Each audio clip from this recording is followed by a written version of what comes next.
I'm also excited to introduce Ohishi-san and also Otsuji-san from Toyota and Toyota's think tank organization.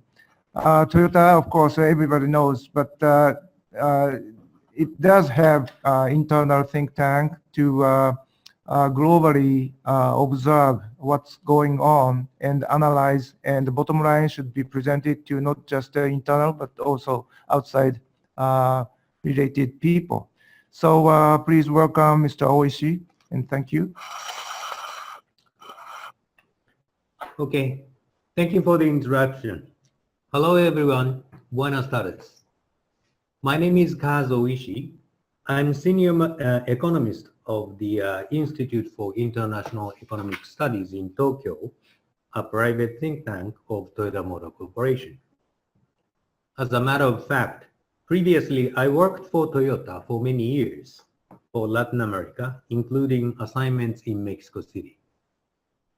So today, I want to share my views about the big picture of the business environment in Mexico from an automotive industry.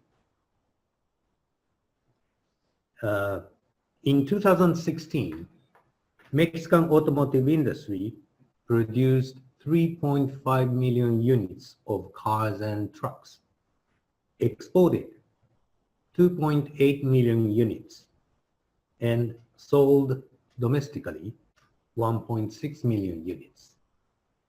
The production is ranked number 7 in the world, export number 4, and domestic market number 12, respectively. What is remarkable is that the industry has been breaking historical records every year for the past several years.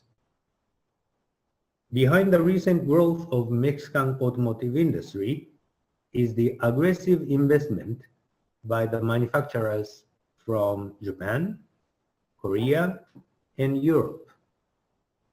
Among Japanese, Nissan, Honda, and Mazda built new mass production plants in recent years. Toyota is also building a new plant to start production in 2019. These OEMs are bringing Japanese suppliers into Mexico as well. Therefore, in the automotive sector, Japan is building strong ties with Mexico in a rapid and expansive manner. Unique factors of Mexico help develop the industry. Those include the geographic location, which allows easy access to North and South America, as well as Europe and Asia, together with free trade agreements with 46 countries. In addition, low-cost labor force is frequently pointed out as a part of Mexico's competitiveness. But in my opinion, the fundamental reason of Mexico's growth came from political and economic stability over decades since 1980s. Even now, Peña Nieto administration is laying new foundations for the future growth through reforms of energy, telecommunications, and education, etc. Now, however, I worry about the potential changes of such a favorable business environment during the coming 1 year. Two concerns. Of course, first is the future of Nafta. Nafta countries are supposed to start renegotiation later this year. As widely known, President Trump has been giving Mexico hard times since last year, saying Nafta is a disaster. The outcome of Nafta renegotiation may influence the prospect of Mexican automotive industry. It is because currently more than 80% of cars and trucks produced in Mexico is exported to the US and Canada. And the industry has built up strong supply chains in the region. especially across the US-Mexico border. So if NAFTA renegotiation ends up with unfavorable outcome, Mexican automotive industry will face difficult business conditions. I hope that will not be the case. The other concern is the presidential election in Mexico next year. Quite frankly, for me, this is the bigger concern than NAFTA. I understand that for now, a leftist populist candidate is gaining momentum due to the anti-Trump sentiment in Mexico. As mentioned, I believe that the growth of Mexican automotive industry has been supported by long-term political and economic stability. Therefore, I'm concerned about the potential win of the leftist candidate that may cause a significant swing of economic stability. Based on these considerations, the coming 1 year is critical for the future of Mexico. But on the other hand, if these concerns turn out to be no problem, Mexican automotive industry will grow even further. The opportunities include trade expansion with European Union, South America, and Asia Pacific, since Mexico is looking for new market access with these regions. Thank you very much.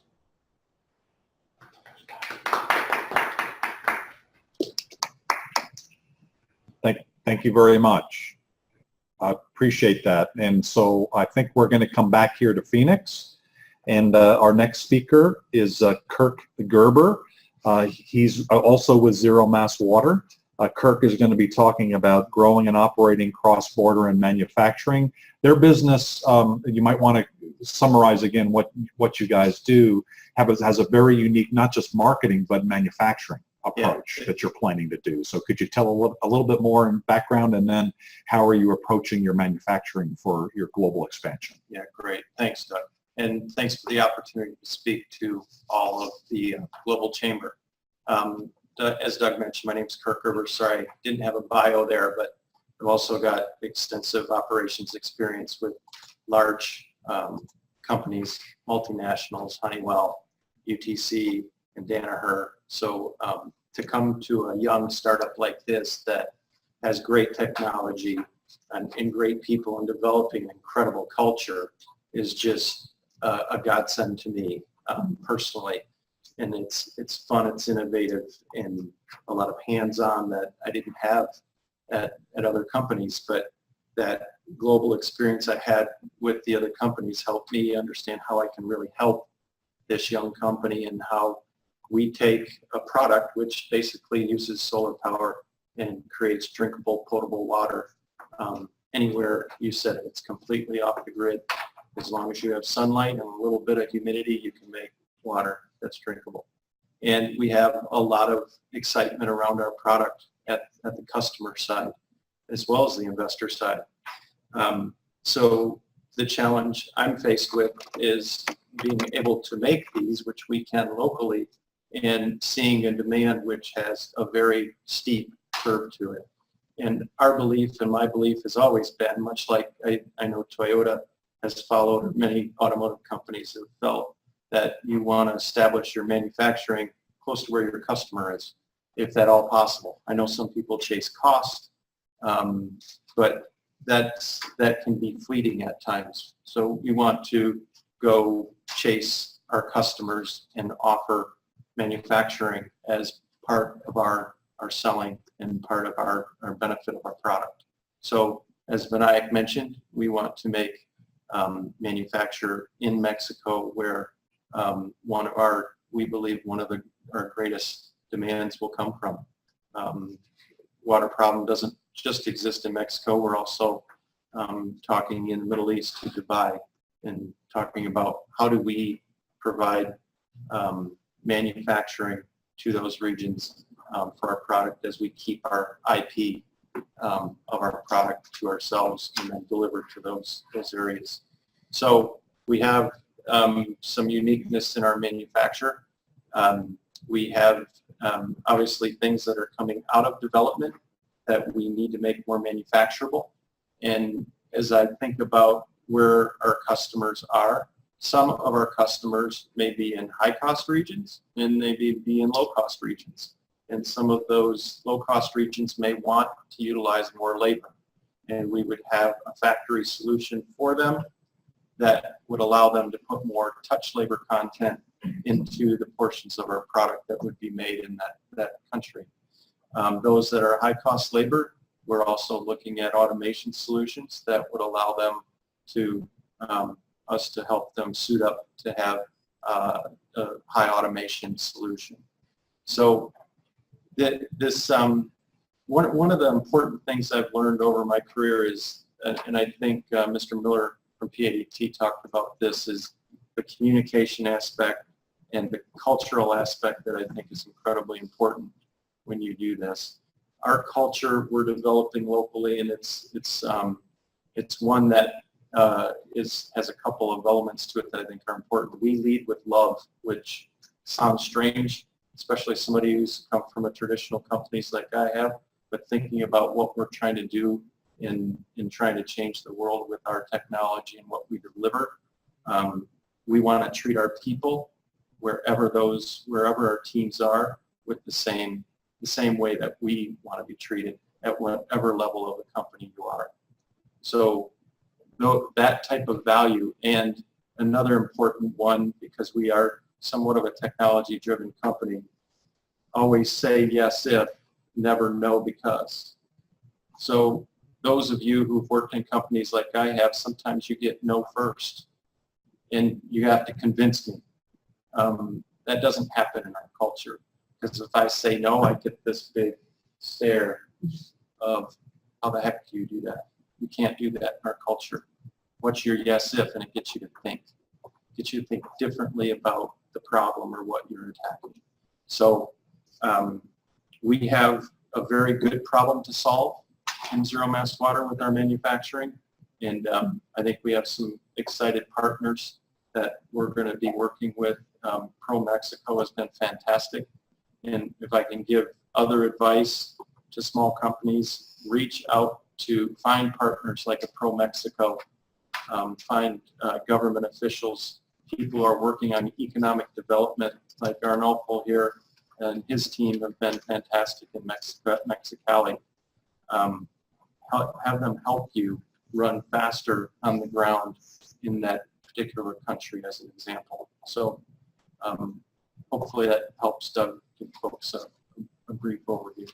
Yeah, what's really unique is the fact that you're thinking about manufacturing basically wherever you sell, which is really interesting. But there are other factors, as you mentioned. So thank you very much. Our next speaker is in Tucson. Eduardo Saavedra is with the offshore group. Oh, thank you very much. Offshore group, I apologize. And so I appreciate your joining us today.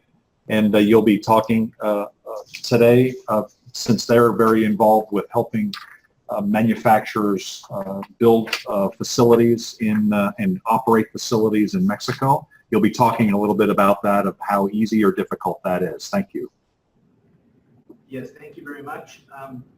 My name is Eduardo Saavedra, Executive Vice President of Business Development for the Offshore Group.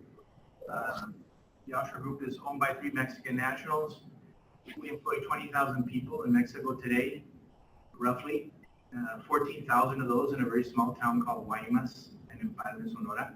To give you a perspective, these are towns with 140,000 people, so a pretty big percentage of the population are employed there.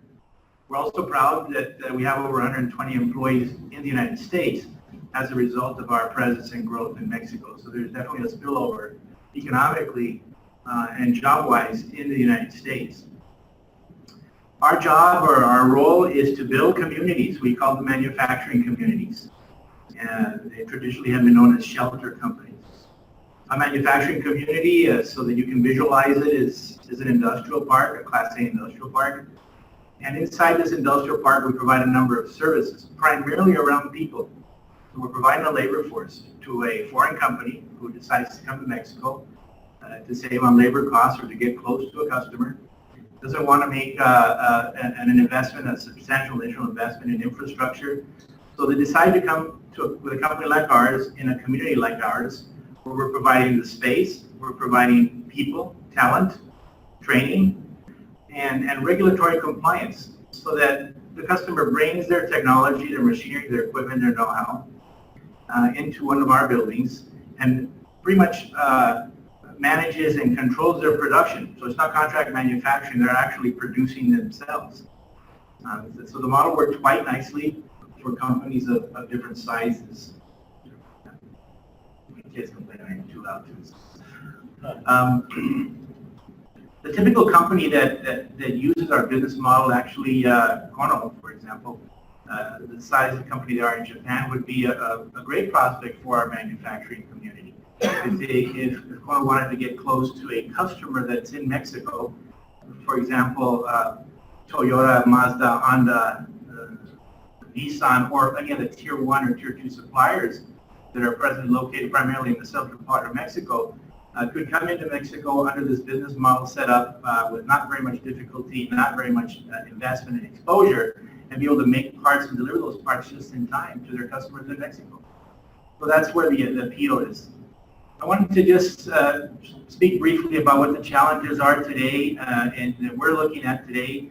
Not a lot of new entrants. I think it's the political climate it's causing that. But boy, a lot of growth from existing clients. Those that have already ironed out all the details, who know how to operate, are growing. And they're growing so fast that we're starting to see some shortage of people in certain areas of Mexico. So the moral of the story, I would say, if you're coming into Mexico or already are in Mexico, you need to think about two things, and that's training and retention. So initially you came in to save money, and you will, because the labor costs are obviously much less than in other countries. But you need to pay attention to the individuals, and you need to pay attention to them before you hire them, when you hire them, and try to keep them, obviously, because there's competition for those same individuals. So as the skill set gets a little more complicated, more sophisticated in Mexico, there's going to be more competition for those people. For example, if you have operators, CNC machinists, that it takes maybe a year or 2 or 3, sometimes even longer to train, well, you want to protect that investment. So you want to create an environment for these individuals where they want to stay. And so manufacturers, I think, in general, or companies in general, don't wake up in the morning thinking about training and retention. But in this case, to be successful in a country that's growing as fast as it is right now, Mexico is, and in terms of labor growth, that needs to be central. That's in essence of my presentation. Thank you. Thank you, Eduardo, from the offshore group. And now we switch down a little bit further south from Tucson to Hermosillo. And we'll be with Christian Aguirre, who's our executive director in Hermosillo. He's located at the Federal Office of Economics today. And he's with Arturo Freydig, an old friend of mine. Thank you for participating today, Arturo, CEO of ECN. And you'll be talking about automation, because that's what you do, and talking about how manufacturers can use automation to be more competitive. Hello from Hermosillo. I'd like to introduce Mr. Arturo Brady, and please give him a warm welcome. Thank you to everyone. I'm talking about automation to become more proactive. According with Manufacturing Magazine, industrial automation technology helps companies to increase their productivity and efficiency over 50%, 40% in energy costs, up to 30% in production time reduction. In the next 5 years, industrial companies will increase up to 3 times their budgets in technology to become more global competitive. Nowadays, we can't think on an industry process without a minimum grade of automation, even in the small industry. Production flexibility, availability, quality, production capacity, traceability, cost reduction, energy savings are just only some of the benefits of implementation of automation technology.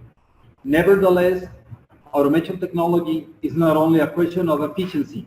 its impact in personnel and infrastructure safety is essential. It is impossible to become a safety industry without consider the automation technology to avoid or alarm for unsafety condition in process. Its impact in environment care is crucial.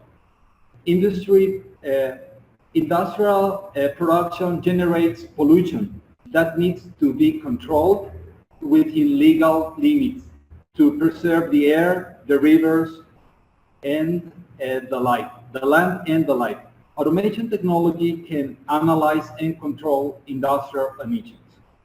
Efficiency, productivity, quality, safety, environmental care are all of them must be considered for a sustainable production that improves life and in a crescent and demanding population. The modern automation technology is favoring another benefit for industry. Convert them from productivity to a competitiveness company, which combine and efficiency, quality, safety, and environmental friendly production with process optimization to generate more sustainable differentiators to become more competitive. The process optimization has been driven by new technologies in analytical sensor for process variables and processing system, but mainly by the convergence of the communication and information technology with the automation at the floor level production that gives birth to the industrial Internet of Things and Industry 4.0. The industrial Internet of Things and Industry 4.0 technology allow to link what in the past was independent at all, the information of automation elements with production information. The automation elements generated information for process control and stayed at floor level with no communication with the rest of the organizations. Nowadays, it's possible to generate big data through the direct communication to process sensor and automation element that can be analyzed with mathematical models to know with better certainty in a bigger scale the behavior of the process production to understand how can we optimize the results. For example, how does a change in my raw material affects my production? How does a change in a dosing region affects my quality? When is a better time to change a spare part? When, under what process condition I can save more energy? In ECN, we have developed an optimization systems for grinding and flotation process for mining industry. Through them, mines companies can obtain a next step in operative efficiency beyond the regular automation technology that increase metal recuperation in some percentage decimals that allow a company to become more competitive in the world market. Thank you so much.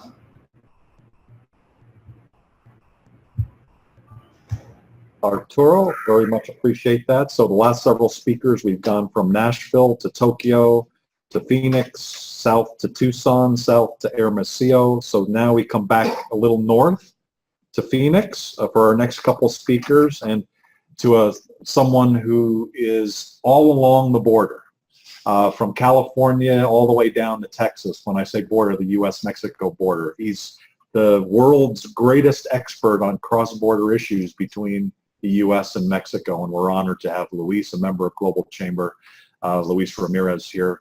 Luis, educate us. How is it happening? What's going on? It's getting better, isn't it? Thank you for not setting very high expectations there, Doug.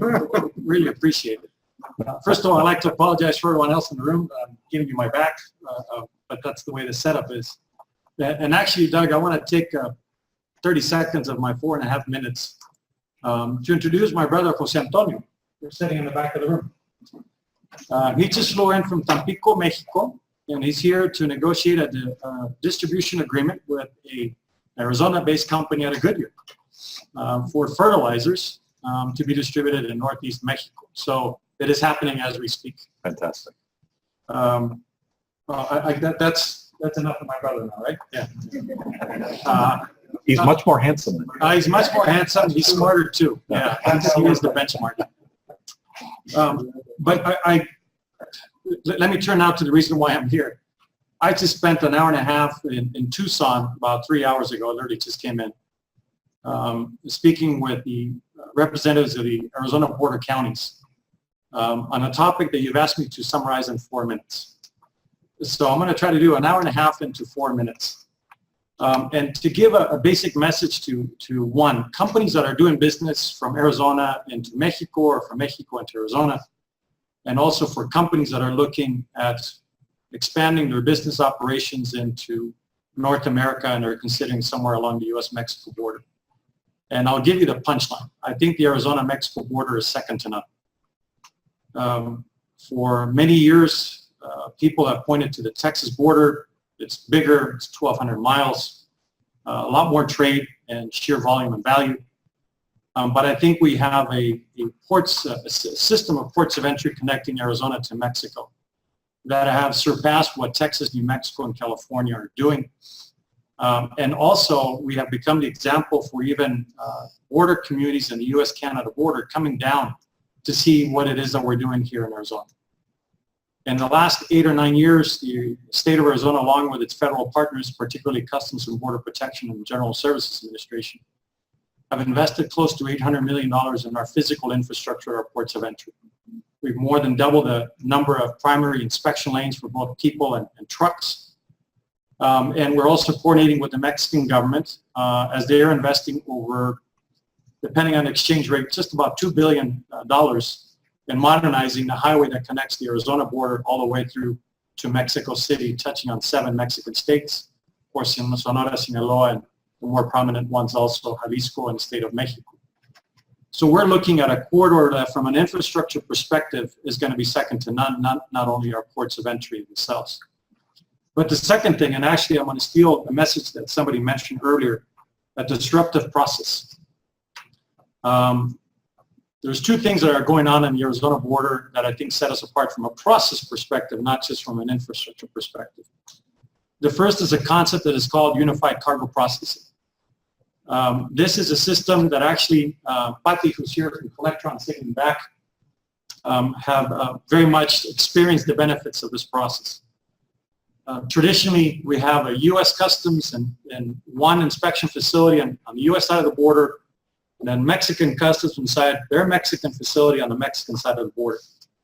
Unified cargo processing is an innovative approach, a historical approach, in which both U.S. and Mexican Customs are inside one single compound. In this case, you're inside the U.S. compound.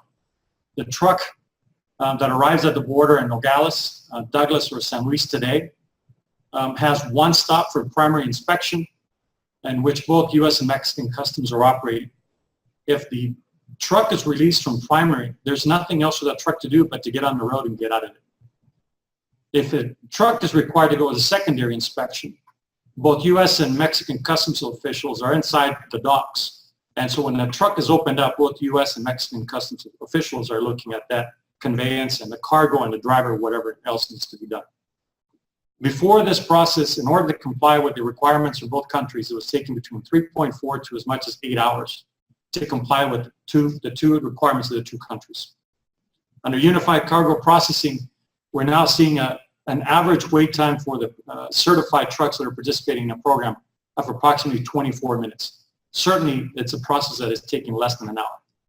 So for impact, from 3.4 to 8 hours on average, to now less than an hour with an average of 24 minutes. There are companies that have reported just in the first 30 days of operations savings of over $700,000 in the logistical costs. So that's one. Secondly, we are now at the direction of Governor Ducey, have undertaken a process to look at the safety inspection process.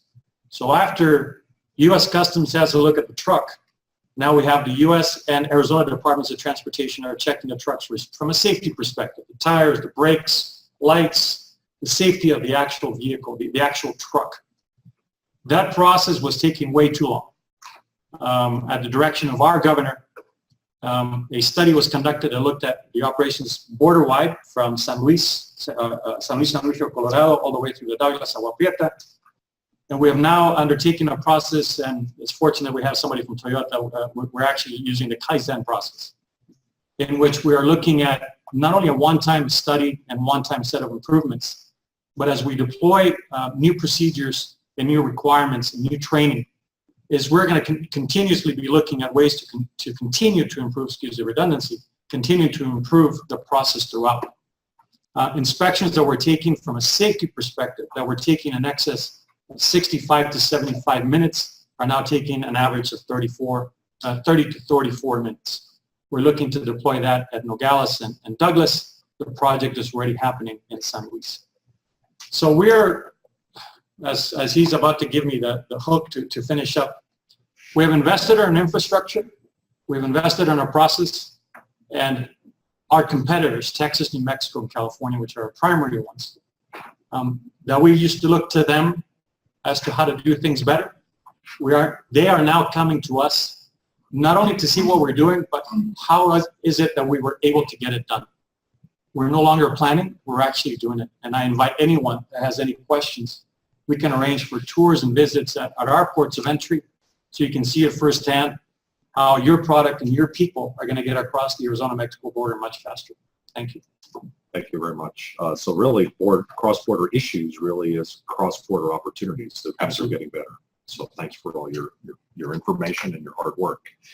So our last speaker is our first speaker. So Arnulfo Martinez is going to be talking about setting up operations and being a little bit more specific, probably not just Mexicali, but more generally. So Arnie, please take us home. Thank you very much again. No, yes, the first one and the last one, isn't it? Thank you very much, everybody. Hajimemashite, watashi wa Arnulfo Martinez desu, to the Japanese audience. Subarashi. And mucho gusto a todos los mexicanos que nos están escuchando, and thank you very much for the American audience as well. I think I covered the global part of my presentation, isn't it? Oh, Joseph. So, in order for you to set up operations in Mexico, I will begin, and I was hearing some of the people here talking about the cultural differences. I used to give classes in universities, I like to do that, and I do remember, and I recall this guy, this person that create this kind of complexity cultural index, which is Mr. Hofstede. This person believed and created this hypothesis in which there are basically two main kind of cultures depending on the complexity of them. High complexity countries, high complexity cultures, and low complexity cultures.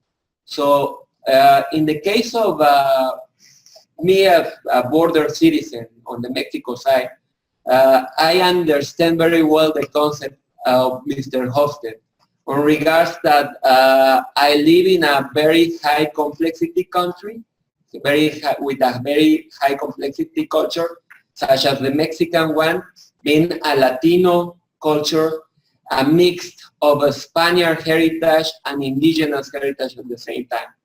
On the other side, just crossing the border, I can see, I do business, I have relatives, I have relationships with people that are in a very low complexity culture, such as the American Saxo culture, if we are just talking about that.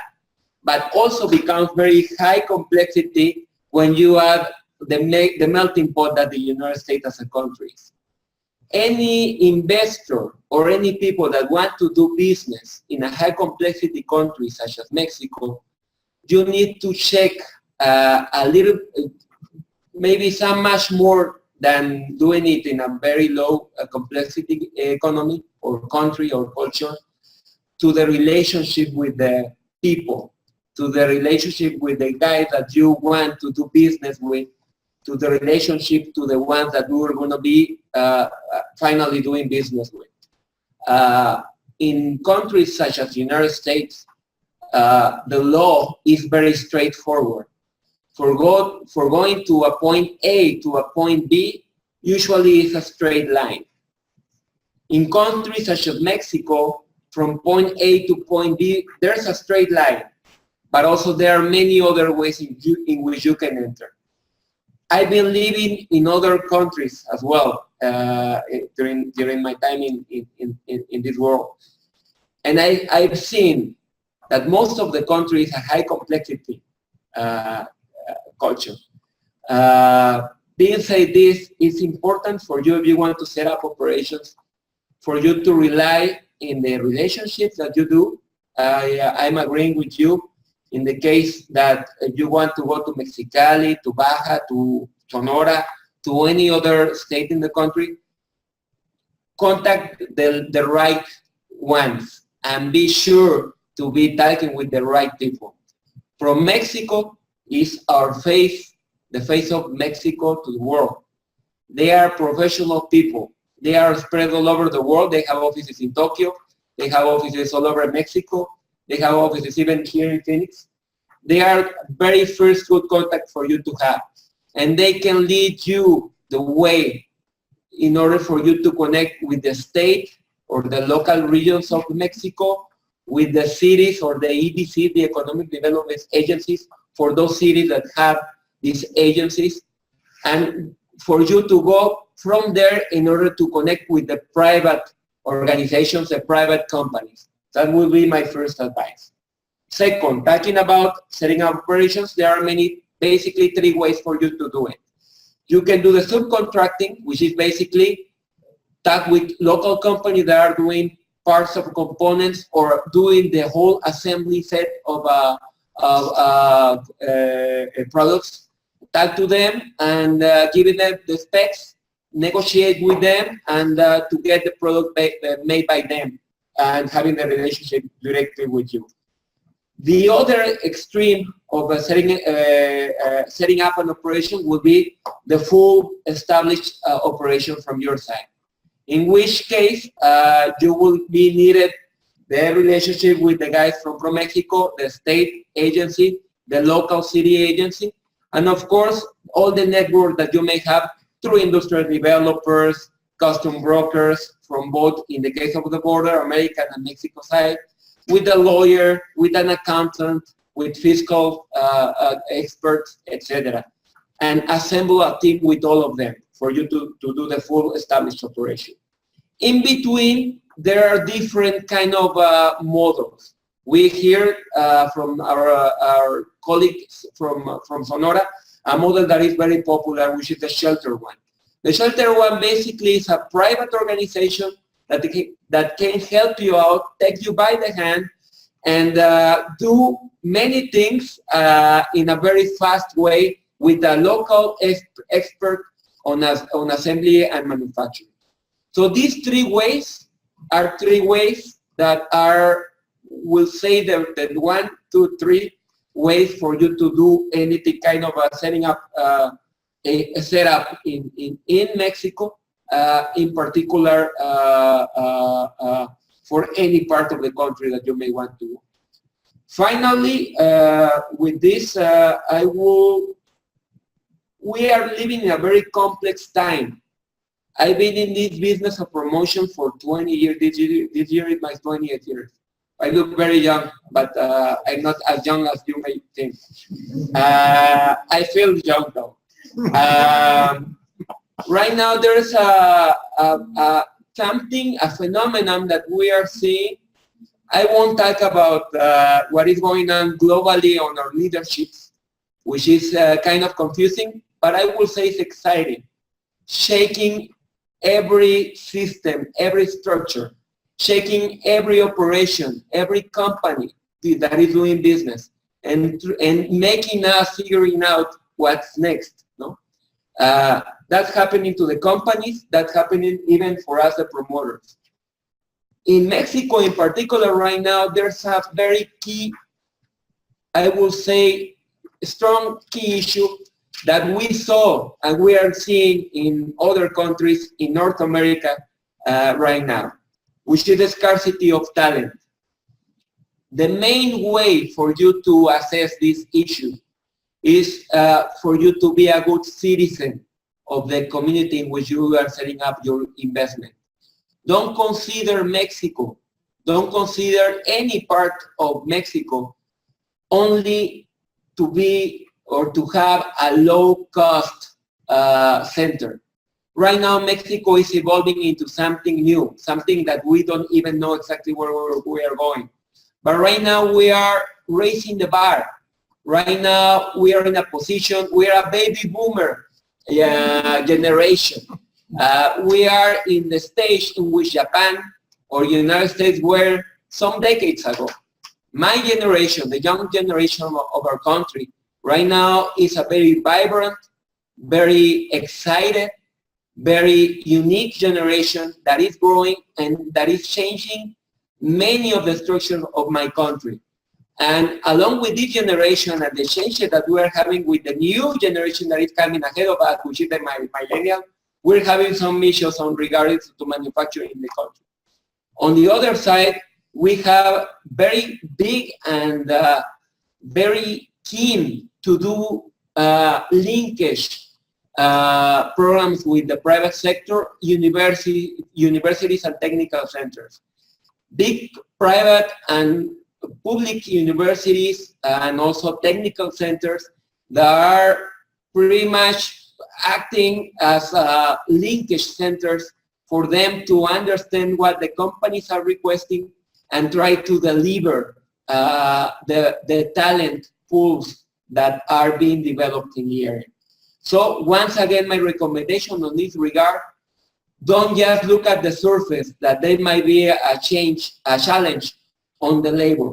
The challenge is there, but it's for the company that are coming into Mexico, for them to be good citizens, for them to treat the people the right way, for them to pay what they need, what the people need to be paid to in order to have a decent life, and also for them to be treated as persons and as citizens of the companies and citizens of the world as well.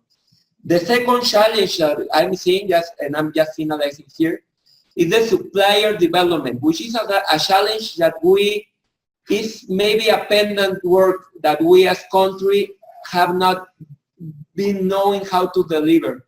But right now, the local indigenous companies that were founded by local Mexican guys that started working in the maquiladoras, learning about the working ethics of the Japanese, the Koreans, the Americans, the Canadian companies, guys that were climbing the ladder within the organization. Right now they are getting independent. They are creating their own companies. They are becoming suppliers of the global companies that are already in Mexicali, and they are in Mexico, and they are starting to become global. It's a challenge for me that I've been promoting business from abroad into Mexico now to learn how to talk with my local Mexican partners, and for them to come to us, and for me to be the platform, for us to be the platform in order for our Mexican local companies to fly away into the world. So I will say those are the main two exciting issues, and that on regards to the setting up operations not only for global companies into my country, but also for Mexican companies that are starting to fly away from Mexico and to go to the world, to the United States, and certainly to other countries into the world. I will say that's my part of the presentation. Thank you very much. Very good. Yes. And that's our last speaker. We'll shift into Q&A. A quick clapping for the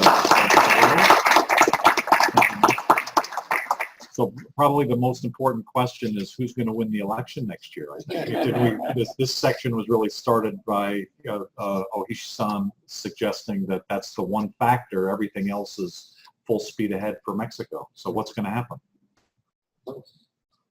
if someone can answer that question, I want to be close to that person, and I will bet to them. So it's a complicated question. I'm taking it, maybe from my perspective as a border Mexican. I don't know who will be. It's a challenging time. It's very exciting for me to find what Tokyo is telling us. They are watching what is going on in my country, and I appreciate that. Yes, we have started the process. We started the process this weekend. There was a very big election of 3 states in Mexico, one of the biggest, the more populated state in the country. And basically, we're starting the race of the election in the country. I don't know what is going to happen. What I can tell you, maybe whoever will win is going to be happening the same as it is happening in this big country and this great country of the United States. What we're seeing on the leadership of the United States, there might be a lot of fuss. There might be a lot of noise. On the media, there might be a lot of noise from the politicians trying to gain votes or gain support from many groups.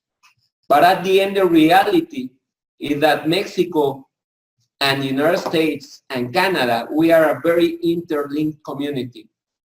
This is not only for business, no? This is family-wise. I have relatives. My brother lives on this side of the border, while I live on the Mexico side. My nieces and nephews are American-born, American mindset with the Mexican heritage. 120 million Mexicans live on the Mexico side. 12 million Mexicans live on the United States side. 1/10 of the Mexican total population lived on the Mexico side. We are very well interlinked. And I'm just talking about Mexicans, no? Many Americans doing business in Mexico, many Americans doing vacation, doing shopping, doing business relationship in Mexico. The same happened with Mexico. Many people, many companies doing business on this side of the border. The reality surpass what any politician may pretend to do. And I think that's what we are seeing right now on the leadership of the United States. And that's something that may happen to the new Mexican leadership, whoever will be the winner. They will need to adapt to what is happening on this enormous relationship that we have. That's what I can say. I don't know exactly who's going to be the winner, but I believe that reality is bigger than any other thing. So one of the things I heard in that was that business is really going to be driving a lot of this. And so I'd like to go back to Tokyo with Ohishi-san and Otsuji-san and ask you gentlemen with Nobuo regarding the flows. What's actually happening from a business flow? We saw the data earlier about manufacturing declining in Tokyo, but what's happening from not just Japan, but the rest of Asia into North America and vice versa? Where are you seeing the activity? Where's the interest both in Japan and in Asia with next growth markets? Could you talk about it from a Toyota perspective or talk about it from a more macro perspective of what's happening now and what's happening over the next 2, 3, 5 years in terms of business flow? That's a very difficult question.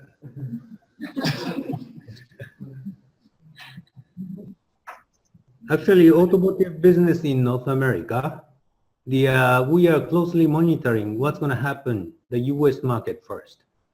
The U.S. market, automotive market has been very good for the past several years.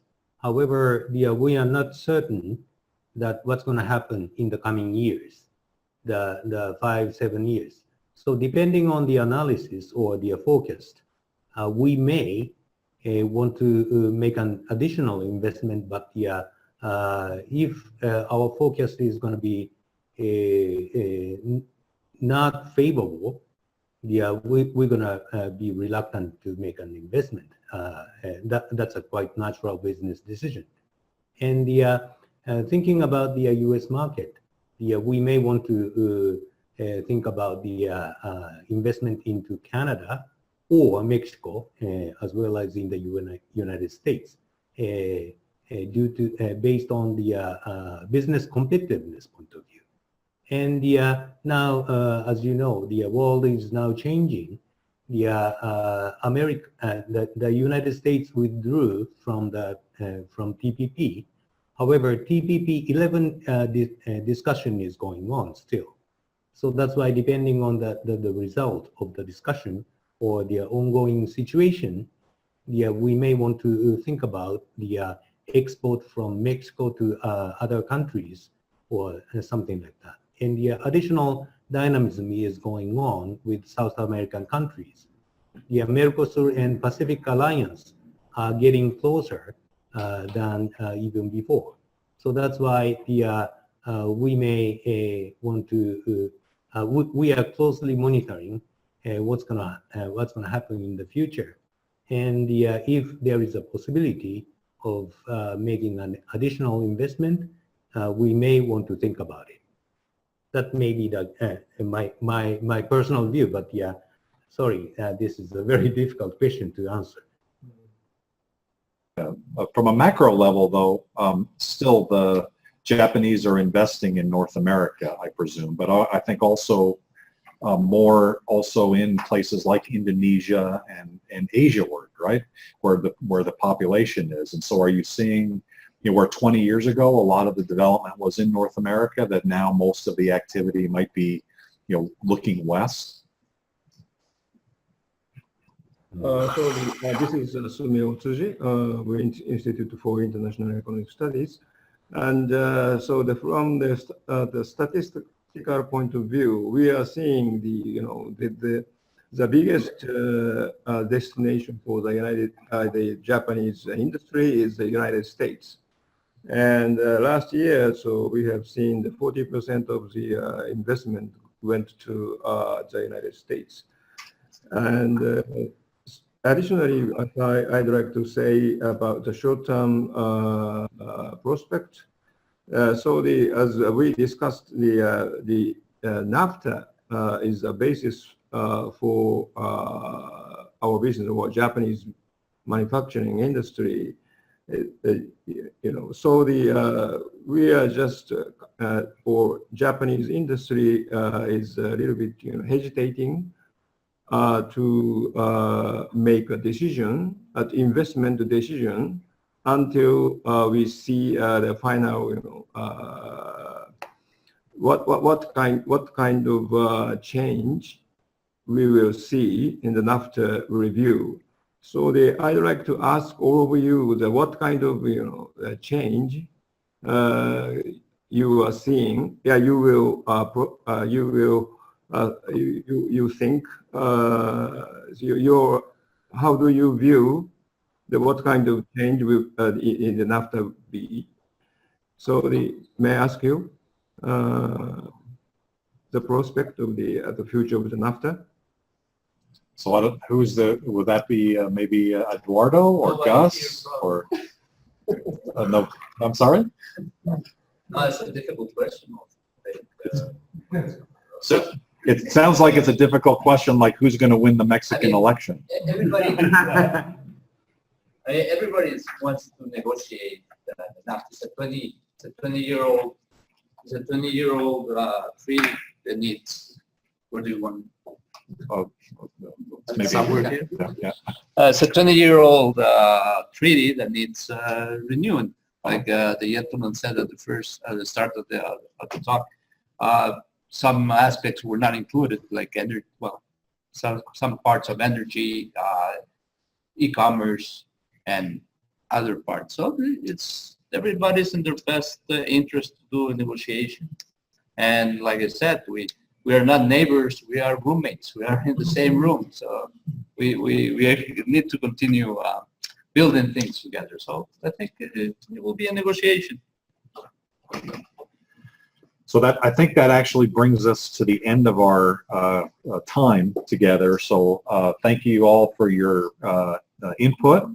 Maybe another global round of applause for our speaker. Really yeah.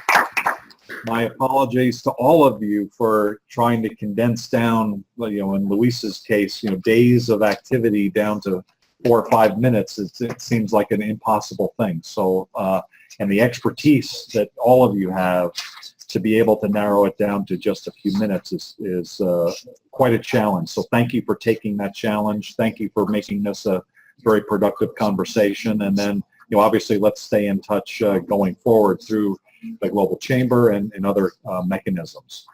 Our next steps with Global Chamber are, we will write a blog post on this. So we'll have a summary of what we saw today, and so that we can share this with others. There is a recording, so you'll see the recording. I also want to apologize to everybody here in Phoenix, because we've been having a hard time seeing everybody, I think, because we must have something wrong with our laptop here to be able to see everybody here in Phoenix. We've seen everybody else in the world, but not so much here, so we'll have to connect up here in the next few minutes. Our next events on a multi-metro perspective are June 28th, which is a healthcare event around emerging markets in Asia.